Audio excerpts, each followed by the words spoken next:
Okay guys, so maayong hapon na tong tanan o kumusta? Kumusta mga kaidol?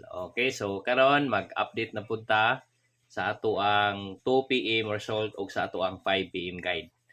Okay, maayong hapon na tong tanan Luzon, Visayas ug Mindanao o katong tua sa abroad mga kaidol. Maayong buntag ninyong tanan. Okay?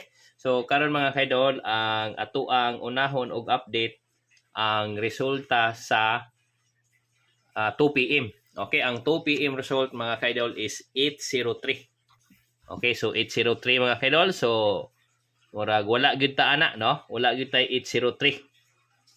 So pildi ang ato ang guide mga kaidol. So ang ako ang gihatag ninyo ganiha is si Pasure 6, si Winner 6 ug si Winner 9. Okay, so karon mga kaidol, arita sa ato ang 5 PM guide. Okay, so bawi ta mga kaidol 5 PM. Okay, so ang 5 PM na ko mga kaidol, arita ni Kuan. Arita ni Pasure 6. Okay. So na ako'y piring akong ihatag ninyo si Kuan mga kaidol. Tanawan niyo ha. 6 to ano to? 66 og 6 to. Muna siya mga kaidol, no? 66 og 6 to. Yan, diri sa pikas mga kaidol is naatay 13 13 og 23.